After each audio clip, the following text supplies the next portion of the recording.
1 tahun setelah itu saya langsung beli cash tanah. Cash tanah? Iya. Harganya berapa di waktu itu? Tahun berapa itu? Tahun berapa itu? 2018, 19. 2018? Iya. Ratusan juta? Iya. Cash? Cash, hampir 200 juta itu. Masya Cash. Allah. Kalau mencari karyawan itu sebisa mungkin karyawan itu akan jadi partner ya, bukan hanya aku yang butuh dia atau dia yang butuh aku, tapi kita saling membutuhkan. Jadi simbiosis mutualisme, nggak ada yang saling dirugikan, tapi saling menguntungkan kayak gitu. Ketika mau berbisnis, yang pertama jangan menyerah, yang kedua doa orang tua. Benar. Nah, yang ketiga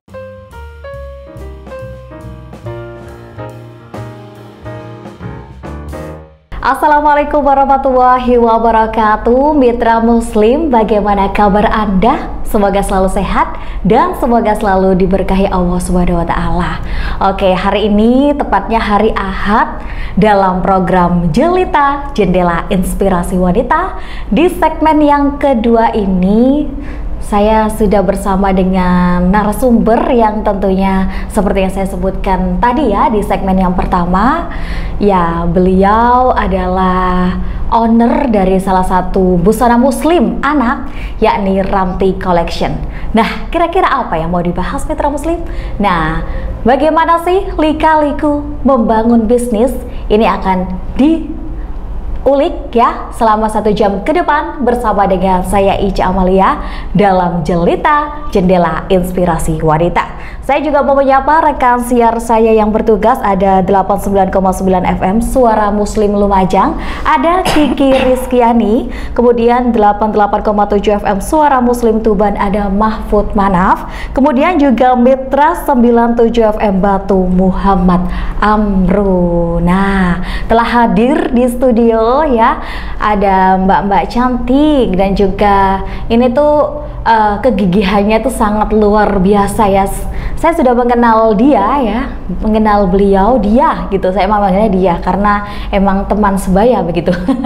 Dia sudah lama sekali semenjak kuliah. Saya lihat dia tuh seneng banget berbisnis. Oke, kita sapa ya. Assalamualaikum Ayu. Waalaikumsalam. Iya, gimana, sehat ya? Alhamdulillah. Alhamdulillah selalu sehat, selalu semangat dan selalu bahagia ya. Apalagi di bisnisnya Ayu sekarang makin saya lihat alhamdulillah semakin baik begitu ya. Alhamdulillah, Masya Allah. Tentunya lika-likunya juga sangat tidak tampak di kamera. lika-likunya tentunya sangat itu sekali ya. Benar, namanya berbisnis kan nggak selalu yang mulus-mulus aja kayak jalan tol. Tetap ada naik turunnya kayak gitu. Nah, dari membangun bisnis semenjak kuliah, yang dulunya Ayu ini saya tahu jualan jam gitu ya Ayu ya, ingat? Jualan jam, jualan macam-macam.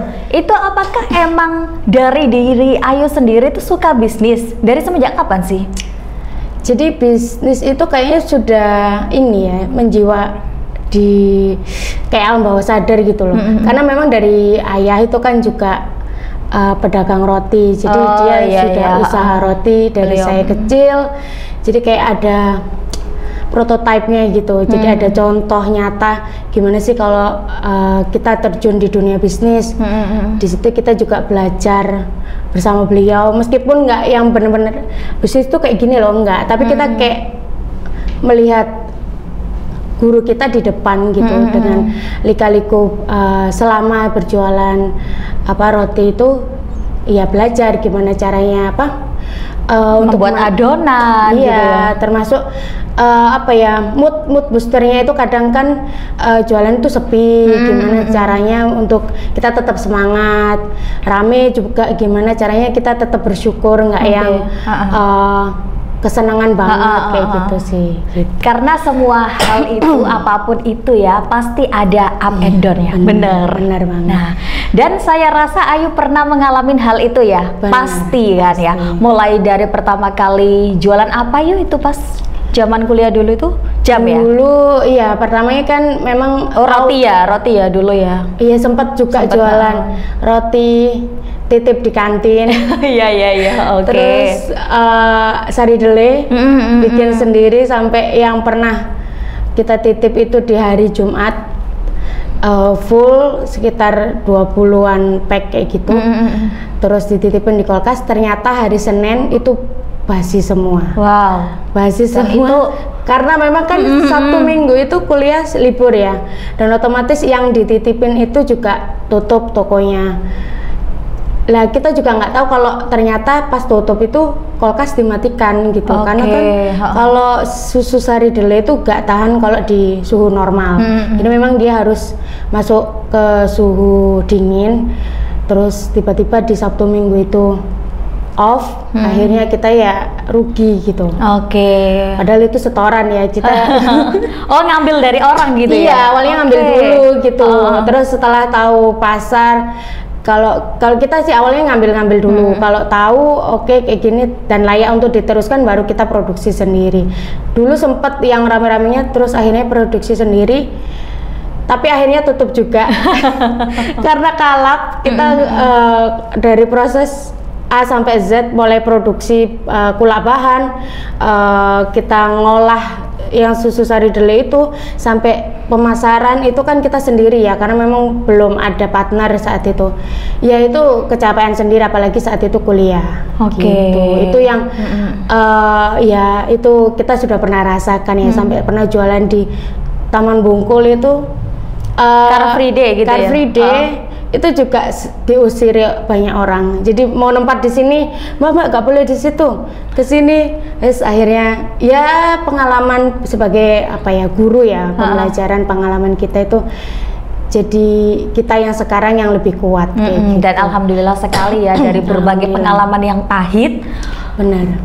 Iya kan, dari berbagai pengalaman yang pahit kita bisa tarik kesimpulan ya, bahwasanya berbisnis itu jangan setengah-setengah, dan di dalam berbisnis itu tidak mungkin langsung mulus seperti jalan tol, tidak mungkin mitra muslim, ya kan. Dan sekarang saya lihat sendiri Ayu ketika berjualan sari delay yang ruginya ratusan ribu ya. Ya saat itu lumayan besar ya untuk anak kuliah.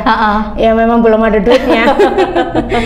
Terus kemudian si Ayu ini juga coba jualan online. Jualan online juga. Jualan apa yuk itu pas jam tangan ya? Jam tangan, jilbab, baju, pokoknya apa lu gak ada lah. Apa lu butuh gue ada gitu. Sampai akhirnya kita juga ini sih, pas itu kan melihat banyak mahasiswa yang butuh kerjaan untuk ngelesi gitu, perantara gitu ya. Jadi kita punya LBB juga pas saat itu, dan alhamdulillah sampai sekarang tetap bertahan gitu juga. Alhamdulillah ya. Alhamdulillah, jadi LBB sama Ramti Collection tetap jalan saat ini. Gitu. Dulunya ketika saya mengenal Ayu ini, dia sudah menggembor-gemborkan nama Ramti Collection dari semenjak kuliah. Ternyata sampai sekarang bahkan produknya sudah membesar dan membludak, bahkan ya dia juga bisa sampai punya rumah. Alhamdulillah. Bahkan juga sampai mengumrohkan orang tua. Alhamdulillah. Itu tentunya hal yang sangat apa ya, yang sangat diacungi jempol sekali. Pernah nggak sih kamu kepikiran sampai bisa mengumrohkan ibu? Saat itu nggak pernah ada kepikiran sih, karena memang dulu pas awal nikah itu kan saya masih ngajar di SMP itu.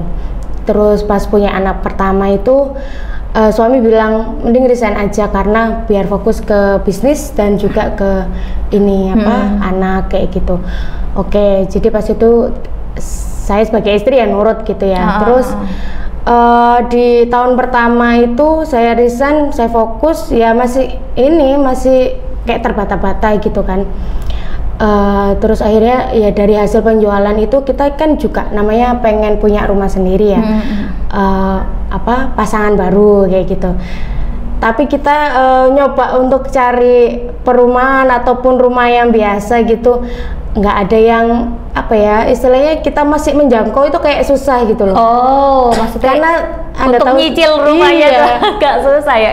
Pengennya kita cash gitu kan ya, tapi di bangunan rumah ataupun tanah di Surabaya itu kan cukup mahal gitu. Jadi untuk kantong kita saat itu nggak bisa nih kayaknya. Tapi kata mama saya itu nggak mungkin, nggak ada yang nggak bisa gitu. Kamu pasti bisa gitu. Terus akhirnya ya saat itu memang perjalanan menuju dari hasil yang saya peroleh di tahun pertama itu setelah resign itu rencana untuk DP rumah itu. Jadi uang yang keuntungan itu cuman beberapa puluh juta itu, pengen DP rumah nanti nyicil, dan itu cicilannya kita kebayang sampai 15 tahun. Dan itu kan kita punya anak 1 tahun terus 15 tahun udah SMA dong. Belum lagi bayar karyawan ya. Iya, saat itu. Terus akhirnya gini aja lah, bismillah, karena memang kan mama juga alhamdulillah masih sehat, masih bisa ini sendiri ya. Maksudnya kan kalau misalnya udah sakit kan ya kasihan. Kalau umroh gitu loh. Nah itu kan kita lihat mama masih sehat, mumpung ada uang, mumpung mama juga masih sehat, akhirnya kita beranikan untuk sedekah pol-polan lah untuk orang tua juga. Jadi aku bilang ke mama, iki uang asine gawe beli rumah. Ya, tapi karena apa ya, gak cukup doakan di depan Ka'bah ya Maya, nggak, Allah itu maha kaya gitu. Doakan Ayu ini bisa punya rumah cash di Surabaya, wis sembuh piye carane lah mah kayak gitu. Terus akhirnya mama berangkat, kita segala macam itu alhamdulillah tercover dengan uang itu gitu. Terus ya itu alhamdulillah mama sudah berangkat dan pulang dengan selamat itu. Terus apa namanya, setelah itu alhamdulillah, masya Allah, jawabannya Allah itu luar biasa. Alhamdulillah. Namanya penjualan yang kita di tahun pertama itu ya segitu-gitu aja. Ya segitu-gitu berapa di tahun pertama? Mitra Muslim pengen tahu dong. Nggak, maksudnya puluhan doang ya? Iya. Tiap hari atau tiap bulan hanya? Ya berkisar. Per hari sekitar keluar 1, 2 gitu. Kalau Ramadan memang paketnya banyak. Ya 50 gitu kan, 50 sampai 80-an. Nah setelah saya mengumrahkan mama itu bisa sampai 200 paket per hari. Per hari. Masya Allah. Gitu. Dan di tahun 1 tahun setelah itu saya langsung beli cash tanah. Cash tanah? Iya. Harganya berapa di waktu itu? Tahun berapa itu? Tahun berapa itu? 2018, 19. 2018? Iya. Ratusan juta? Iya. Cash hampir 200 juta itu. Masya Allah. Terus tahun berikutnya bisa bangun sendiri itu cash juga ya 200-an itu. Ya memang kita kan memang ini ya menjaga diri untuk tidak berutang secara riba terutama. Karena kalau riba itu pertama ngerinya di dosa, terus kedua pikiran kita juga akan cicilan kayak gitu terus. Jadi wis kalau nggak punya ya sudah, kita nahan diri berpuasa dulu. Kalau punya ya kita cash. Itu dari awal niat ya. Iya, niatnya itu wis apapun termasuk motor segala macam. Kalau kita nggak butuh banget atau istilahnya pengen juga sih punya yang baru, yang grass gitu ya, tapi kan mahal ya. Iya, jadi akhirnya kita wis oke lah, yang penting bisa jalan dulu pakai motor apapun kita bisa pakai gitu. Jadi nggak terlalu yang gengsi gitu. Dan alhamdulillahnya di itu 2 tahun berturut-turut itu bisa langsung punya rumah.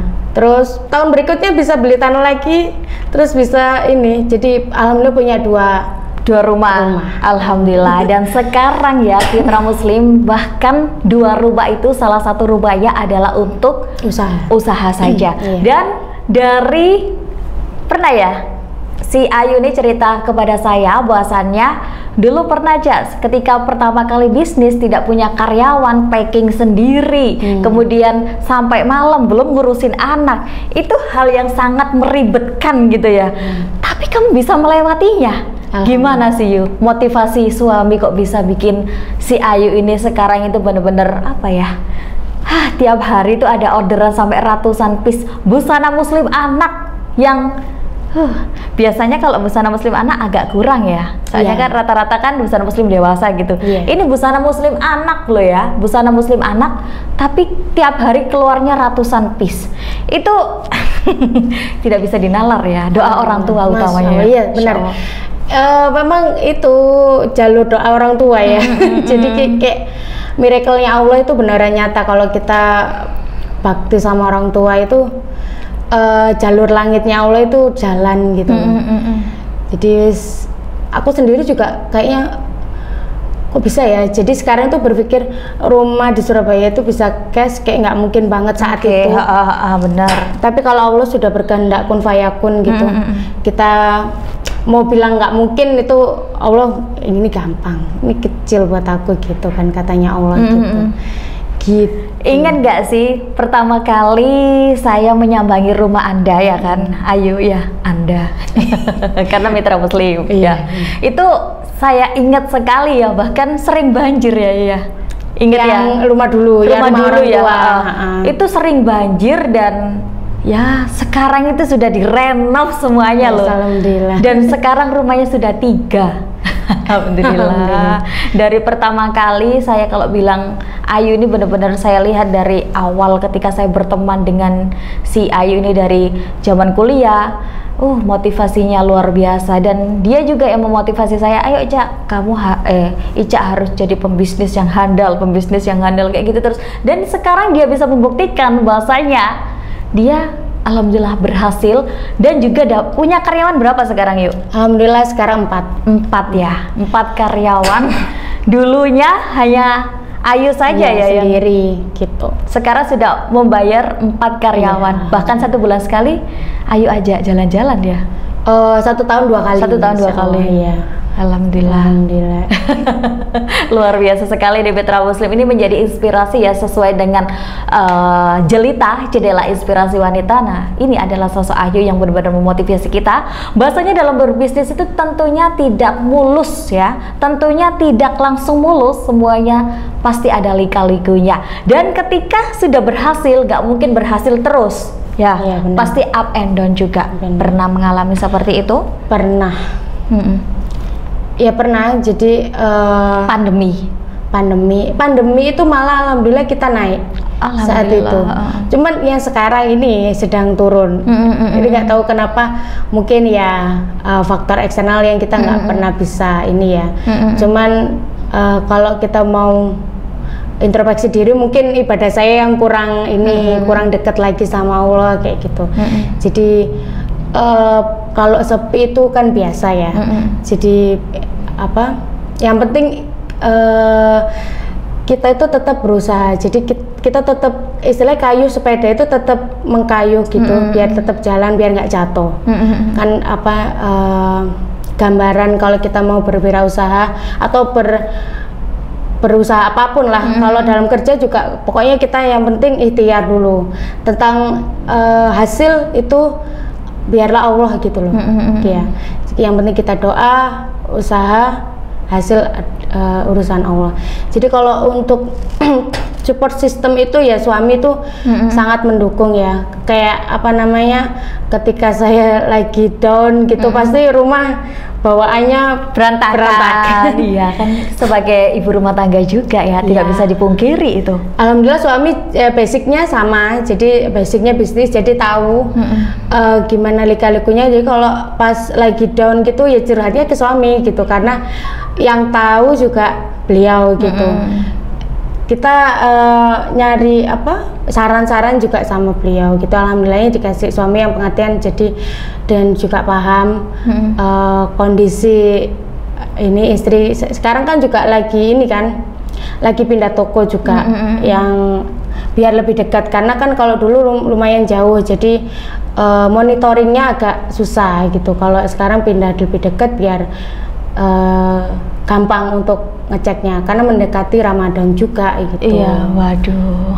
Kalau sudah salah satu support system benar-benar mendukung seperti suami, insya Allah kedepannya meskipun pernah mengalami down, tapi itu akan menjadi obat tersendiri. Iya, benar. Ya kan? Benar. Obat tersendiri. Beda lagi misalnya seorang suami yang tidak mendukung, itu akan buat kita semakin down ya. Apalagi ketika lagi istilahnya sumpek-sumpeknya, penat-penat ya. Sudah rumah berantakan, bisnis lagi berantakan, anak lagi nggak bisa diomongin. Itu apakah tidak, kalau untuk psikologis tentunya sangat terganggu sekali. Sangat terganggu. Tapi suaminya Ayu bisa mensupport itu semua. Alhamdulillah bisa handle anak ketika Ayu sedang masa down, juga bisa menghandle anak. Dan itulah mitra muslim, pentingnya support dari suami dan pentingnya kerjasama dalam keluarga. Bener sekali. Ayu, ini sekarang saya lihat di rumah yang sana itu kan masih baru yang untuk toko itu apakah, nah kalau dulu kan si Ayu kan tokonya ada di mana itu, Beringin Indah. Nah sekarang pindah kan, apakah itu tidak menjadi kendala ketika misalnya ada customer yang ingin datang ke tokonya Ayu? Nah jadi kita pasti sounding dulu kan ke pembeli-pembeli bahwa toko kita pindah, tapi kebanyakan memang nggak yang terlalu berpengaruh karena kita memang jalurnya online ya, jadi kebanyakan online. Yang offline itu sangat minim kecuali kalau ada yang urgent, ngelihatnya di Google terus langsung datang langsung beli kayak gitu. Kalau biasanya kita masih main marketplace, main Facebook, WA kayak gitu masih gitu. Dan bahkan juga live ya? Ya live di TikTok, di Shopee. Sekarang nggak bisa ya di TikTok? Oh, live-nya bisa ya, coba keranjang kuningnya ya nggak bisa. Ada nggak sih yuk yang bener-bener bikin Ayu ngedon banget gitu? Pasti ada dong. Pasti ada, banyak ya. Ya salah satu penjualan juga yang turun itu kan bikin kita down ya. Tapi gimana caranya kita manage emosi kayak gitu. Terus juga akhirnya kita harus upgrade diri ya. Ini kenapa ya kok kayak gini? Oh ternyata kita belum mengikuti, kayak misalnya kemarin kita nggak masuk di TikTok nih. Ternyata pembeli-pembeli itu banyak dari TikTok kayak gitu. Akhirnya kita belajar. Jadi kunci dari berbisnis itu kita harus lebih open mind ya, belajar. Jadi upgrade ilmu, upgrade skill diri kayak gitu. Meskipun kita punya karyawan, tapi kan tetap tuh ujung tombaknya itu tetap owner, tetap kita gitu. Nah karyawan mau digeser kemana aja mereka ngikut kayak gitu. Yang penting kitanya yang harus survive gitu. Akhirnya kita belajar, oh TikTok itu kayak gini ya. Oh oke, berarti harus live kayak gini-gini. Itu ya dulu sempet down, itu akhirnya kita belajar TikTok ya, alhamdulillah ada kenaikan gitu. Ada problem apa yang kita nggak ngerti, tetap kuncinya belajar. Jadi istilahnya kita tetap harus upgrade diri, benar gitu. Ayu pernah nggak ngalamin nggak bisa bayar karyawan? Alhamdulillah nggak pernah sih, sama sekali. Meskipun dalam masa down itu harus berusaha untuk memberikan yang terbaik untuk karyawan ya, karena ketika kita memberikan hak mereka, mereka kan secara nggak sadar mereka itu akan mendoakan semoga rezekinya manggilnya Bu Ayu gitu ya. Aduh, semoga rezekinya Bu Ayu makin lancar, biar makin bisa bayarin kita, apalagi gajinya dinaikkan. Amin. Ayu, aku lihat nih hubungan si Ayu dengan karyawan ini kok seperti adik kakak gitu ya. Iya. Apakah emang itu yang diterapkan dalam perusahaan kamu, bisnis kamu lah, toko kamu? Ngomongnya gimana ya, perusahaan kamu gitu. Amin. Amin. Jadi memang kalau di kita itu cari karyawan itu yang sevisi misi, terus yang attitude-nya baik. Jadi biar vibes-nya itu sama gitu ya. Karena kalau misalnya kita salah rekrut, ternyata seseorang ini nggak yang satu vibes itu, dia akan keluar sendiri gitu. Gitu. Biasanya kita pengalamannya kayak gitu. Jadi kita kan sudah beberapa tahun pengalaman keluar masuk karyawan kayak gitu. Terus kita nyari juga nggak mudah gitu ya. Tapi semakin kesini semakin kita kayak nemuin kliknya karyawan yang kayak gini loh yang kita pengen gitu. Dan itu semakin kesini semakin kita kayak nemuin sahabat gitu loh. Bukan hanya, jadi memang di toko kita atau perusahaan kita itu kalau mencari karyawan itu sebisa mungkin karyawan itu akan jadi partner ya, bukan hanya aku yang butuh dia atau dia yang butuh aku, tapi kita saling membutuhkan. Jadi simbiosis mutualisme, nggak ada yang saling dirugikan, tapi saling menguntungkan kayak gitu. Jadi aku juga membawa suasana mereka itu kayak jadi berteman gitu. Jadi kalau vibe-nya positif, terus juga lingkungannya baik, itu kan mereka juga akan akan senang dan kerjanya itu nyaman gitu ya. Karena kan kerja itu nggak hanya soal gaji ya. Ternyata kerja itu nggak soal gaji, tapi juga kenyamanan tempat kerja, teman-temannya baik apa enggak. Kalau teman-temannya toksik, bayarannya besar juga mungkin ya nggak akan bertahan lama gitu ya. Jadi attitude lah yang kita terapkan di situ. Kita pilih anak-anak yang beretitude, karena kalau kecerdasan aja atau pinter aja itu nggak cukup. Kalau pinter terus minterin kita sebagai pemilik kan menakutkan ya kan. Jangan ya. Gitu ya. Jadi attitude dulu yang kita pilih, baru itu nanti kalau nggak tahu apa-apa kita bisa ngajarin kok gitu. Karena itu kan sesuatu yang bisa kita ajarkan, bisa kita pelajari sendiri kayak gitu. Berarti bukan berarti cari ketika membuka lowongan cari yang berpengalaman, enggak, bukan berarti kayak gitu ya. Yang penting utama adalah akhlaknya ya. Iya, akhlak, berpengalaman. Kalau itu dibutuhkan di perusahaan kita ya kita pakai, tapi selama itu kita lihat belum cocok akhlaknya, kita nggak akan pakai gitu. Meskipun ijazahnya S5 gitu ya. Sebentar, S5 itu apa? SD, SMP, SMA, 1 S2 gitu ya? Iya benar-benar. Atau ST gitu ya, seger-seger. Berarti lebih dari Ayu dong S5. Soalnya saya cuma S1. Iya. Makanya itu kita nggak mentingkan yang S4 kita ya, S4 iya, ya. S4. Kita nggak mentingkan soal itu tadi, nilai-nilai di atas kertas kan itu manipulatif bisa aja gitu ya. Tapi tetap ke akhlak gitu. Makanya kan kalau misalnya kita Ica lihat sekilas ya, memang ya nggak sekilas, memang pada kenyataannya kita seperti itu di hari-hari biasa gitu, bukan hanya konten ya. Gitu. Karena kan saya begitu. Ternyata, dan bocoran juga nih Mitra Muslim, bahwasanya si Ayu ini juga gak hanya bisnis busana muslim loh ya, bisnisnya banyak juga, bisnis apa itu namanya, les-lesan, bisnis umroh juga. Kapan-kapan umrohnya ngiklan di sini loh yuk. Insya Allah. Awas aja ya, awas aja Mas Halim ini. Pasti Mas Halim mendengarkan ini ya. Insya Allah nanti saya suruh lihat. Dilihat nanti sekalian ngiklan di sini biar makin ramai gitu ya. Bisnis umroh juga, bahkan bisnis apa, tempat sampah juga ya. Kalau dibilang sebenarnya kamu tuh mau bisnis yang mana sih yuk? Kok semua kamu ambil gitu loh? Ya untuk awal-awal dulu memang fokusnya di itu ya, di baju muslim anak, dan sekarang juga lebih ke produksi sendiri. Cuman kan kalau kita membaca peluang itu ya ada aja gitu ya. Apa yang lo butuhkan, gue ada gitu ya istilahnya gitu ya. Jadi tapi tetap kalau fokus kita lebih banyak fokus ke situ. Kalau itu kan usaha suami ya. Kalau umroh sama tempat sampah itu usaha suami. Jadi kita ini bukan couple-planner yang sejati gitu, enggak. Jadi beda-beda sudah, beda dunia. Beda kantor juga loh ya. Iya, beda kantor. Tapi kalau di lagi berdua gitu pasti ngomongnya kayak gini tuh apa ya, jadi kita itu diskusinya tentang upgrade diri, tentang bisnis gimana, kalau ada problem-problem kayak gitu kita diskusi di situ. Makanya ketika sebelum menikah ya, ini juga notis kepada ciwi-ciwi atau para laki-laki yang belum menikah yang ada di depanku itu juga Mas. Itu bahasanya harus mencari pasangan yang sevisi ya. Iya, bener.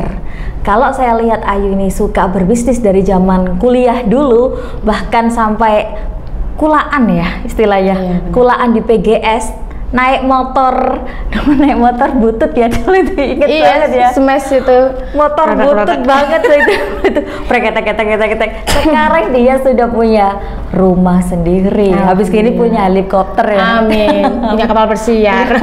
Sudah rumahnya sudah 4. Dari yang pertama kali rumahnya sering banjir ya, ingat banget saya itu sering banjir, sekarang sudah diperbaiki, sudah menjadi bagus, bahkan sekarang tokonya itu sudah banyak, toko khusus untuk umroh, toko khusus busana muslim begitu ya, kantor busana muslim, kantor untuk tempat sampah, yang tempat sampahnya sendiri tuh nggak kecil loh ya, bahkan usaha tempat sampah ini juga dipesan oleh instansi biasanya besar, dan tiap order itu ratusan piece. Ya, luar biasa. Berarti couple goal ya. Couple goal. Insya Allah. Uangnya kebanyakan kan? Boleh dong langsung iklan di Suara Muslim ini. Boleh. Insya Allah nanti. Itu ya, umroh ya, jangan lupa. Insya Allah. Ini langsung saya notice nih Mas Halim ya, jangan lupa langsung umrohnya Pak sini.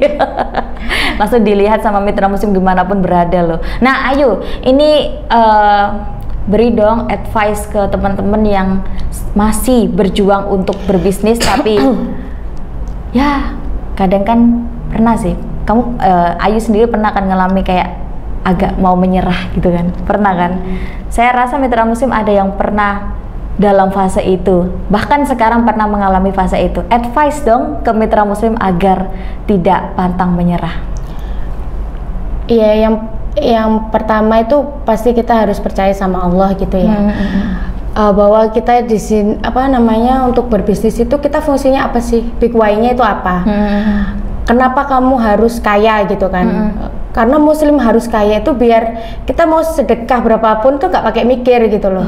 Kita mau ngasih umroh butuh biaya ya kan, ngumrohin orang tua butuh biaya, ngajak jalan-jalan orang tua. Jadi kayak kita berbakti orang tua itu kalau kita punya banyak uang kan nggak perlu minta suami, ya kan, nggak perlu hutang ke pinjol ya naudzubillah mendali gitu ya. Jadi kita big why-nya itu benar-benar kalau aku lebih saranin ke ibadah gitu. Kita itu sebagai muslim itu kan kata Rasulullah itu muslim yang baik adalah muslim yang kuat.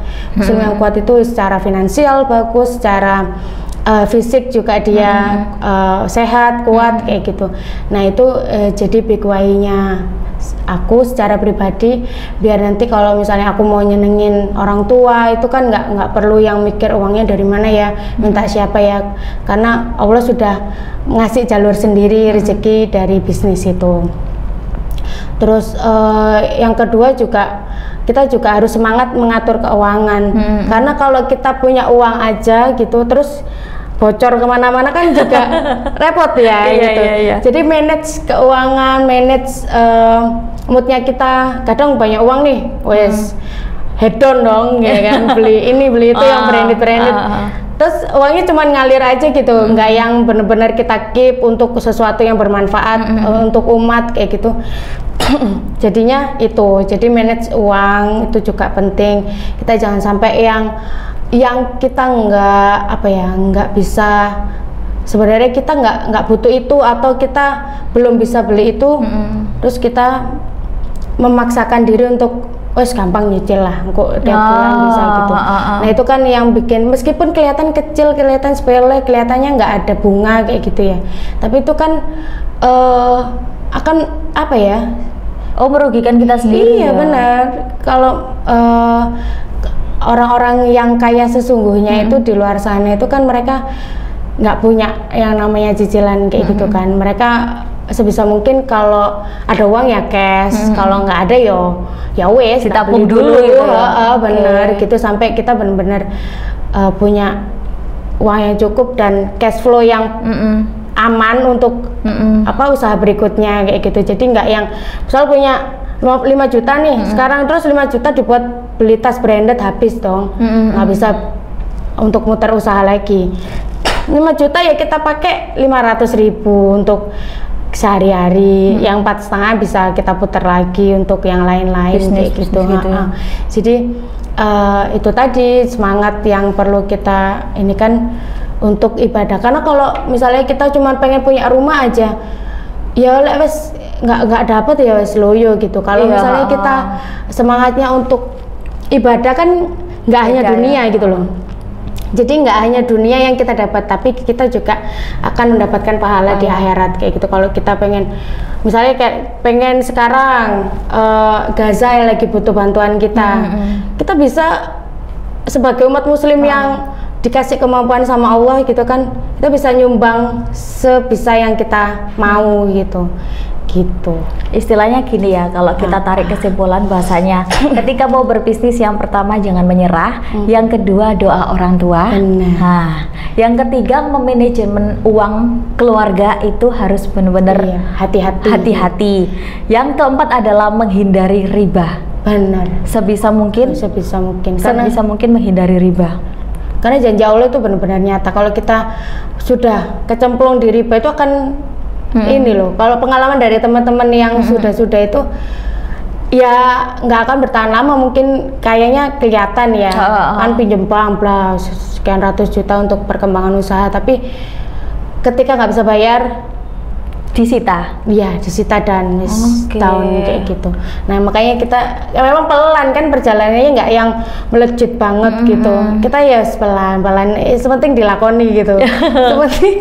sepenting gerak. Yang penting kita gerak dan tetap berusaha kayak gitu. Tentang apa cash flow keuangan, keuangan perusahaan, keuangan pribadi itu juga harus dipisah. Tapi biar nggak nyampur. Kelihatannya uang kita bawa rekening perusahaan ya, si akhirnya terus akhirnya kita belanja semacam-macam, akhirnya kalap kan. Kalau kita pisah ya akhirnya kita menggaji dirinya sendiri gitu. Jadi nggak hanya karyawan aja yang punya gaji kita. Iya. Ayu juga punya gaji sendiri. Iya, jadi itu reward ya istilahnya. Iya, reward buat kita sendiri sebagai owner. Karena di bisnis juga kan butuh guru ya. Jadi saat itu aku bilang ke ini, kok ini bocor kemana-mana ya, kamu mau pakai apa gitu katanya coach, istilahnya yang saya anggap guru, karena dia memang banyak yang tempat untuk saya bertanya tentang bisnis gitu. Ya itu kamu harus menggaji, kamu butuhnya berapa setiap bulan, hitungan, terus ya itu gajimu. Jadi jangan sampai kamu makan uang perusahaanmu, karena nanti perusahaanmu akan kolaps kalau kamu makan sendiri gitu. Biarkan dia untuk berputar terus gitu. Oke, waduh, itulah kesimpulan yang bisa kita tarik di program Jelita Jendela Inspirasi Wanita dari seorang pengusaha yang benar-benar memulai dari nol ya. Itu perlu di bold ya, memulai dari nol, dari modal cuma 100.000. Ingat ya, dulu modal cuma 100.000, sekarang jadi puluhan juta, ratusan juta, dan alhamdulillah sekarang sudah mendapat punya kantor sendiri, punya rumah sendiri, bisa menggaji karyawan. Belum karyawannya Mas Halim juga banyak kan ya? Iya. Bisa menggaji puluhan karyawan kan? Bisa menggaji puluhan karyawan, dan tentunya itu semua itu tidak mudah, mitra muslim. Jadi bagaimanapun Anda, ketika Anda ingin memulai untuk berbisnis, yang pertama jangan pernah menyerah, yang kedua usahakan hindari riba, yang ketiga jangan lupa doa orang tua, apalagi ibu menjadi doa yang mujarab gitu ya, kayak percepatan doa gitu kan, percepatan doa. Dan selanjutnya adalah hubungan terhadap manusia juga diperbaiki, misalnya sodako juga ya, Ayu ya pasti sodakonya juga.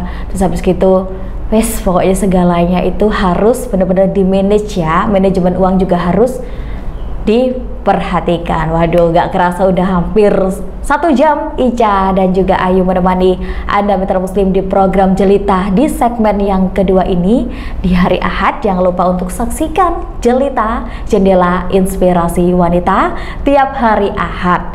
Dan saya Ica Amalia dan juga Ayu, yuk terima kasih sudah berkenan hadir di studio Suara Muslim. Kapan-kapan monggo boleh datang ke sini lagi, mungkin membawa Mas Halim. Mas Halim tadi nggak kesini ya? Iya, karena itu tadi kita kan saling membantu. Jadi pada aslinya pengen kesini ya? Iya, karena anak-anak kan juga lagi istirahat gitu. Jadi wes kita minta tolong ya, aku keluar sebentar gitu.